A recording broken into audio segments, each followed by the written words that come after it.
আহত হয়ে ওনারা যাদের শারীরিকভাবে পঙ্গুত্ব বরণ করে আমাদেরকে একটি মুক্ত বাংলাদেশ উপহার দিয়েছেন, তাদের জন্য একটি সন্ধ্যা, একটি দিন, একটি বেলা না, আমার আগামী জীবনটাও দিতে আমি প্রস্তুত আছি।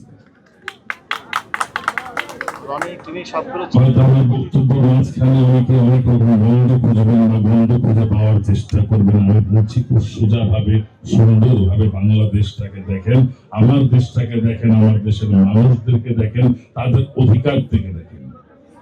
মুন্না ভাই কয়েকটি কথা বলেছেন, আমি কয়েকটি কথার সাথে একটু যোগ করি আপনার সাথে। যে লোকগুলো নিহত হয়েছে, জাতিসংঘের যে জরিপ, তাতে করে প্রায় 1400-র উপরে, 1400-র উপরে যে মানুষগুলোকে জুলাই আর আগস্টে শুধু হত্যা করা হয়েছে, তাদের ভিতরে 138 জন শিশু ছিল যারা বাবা মায়ের কোলে মৃত্যুবরণ করেছেন, এবং সেগুলো ছিল টার্গেট কিলিং। জাতিসংঘের তথ্যে সেটা বেরিয়ে এসেছে।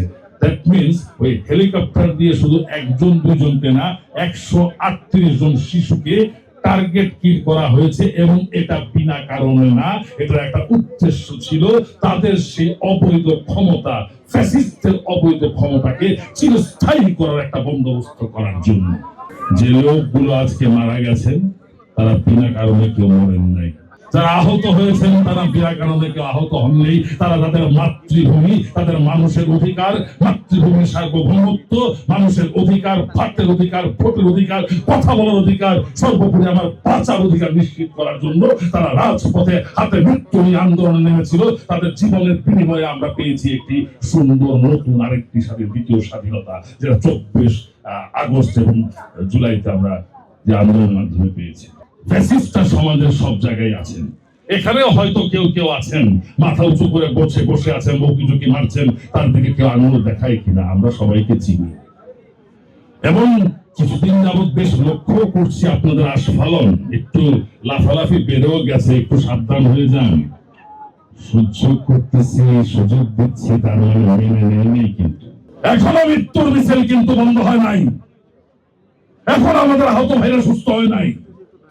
এখনো কোন ফ্যাসিস্টকে, কোন আওয়ামী ফ্যাসিস্টকে, কোন স্বৈরাচারকে মাফ করার সুযোগই আসে নাই।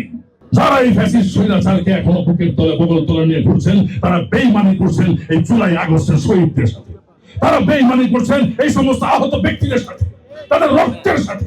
এখানে অনেকে আছেন টেলিভিশনের সামনে বসে চিকেন ফ্রাইয়ের সাথে কফি খেয়ে দেখেছেন কি হচ্ছে না হচ্ছে, আর এখানে অনেকেই আছেন যারা মৃত্যুকে হাতের মুঠোয় নিয়ে রাজপথে ছিল আপনাদেরকে মুক্ত করার জন্য।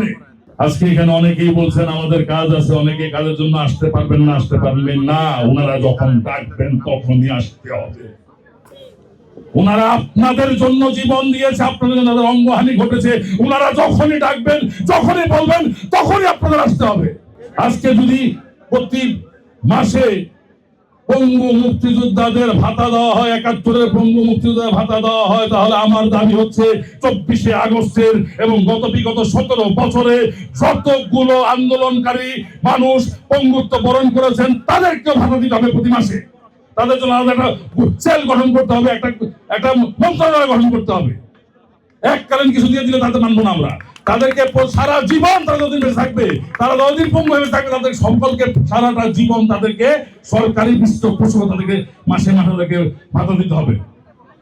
এটা আমার দাবি আপনাদের মাধ্যমে আমার এই সরকারের কাছে, এবং ভবিষ্যতে যে সরকার আসবে, যদি আমার সরকার আসে সেই সরকারের কাছে আমার দাবি, যেহেতু রাজনৈতিক দল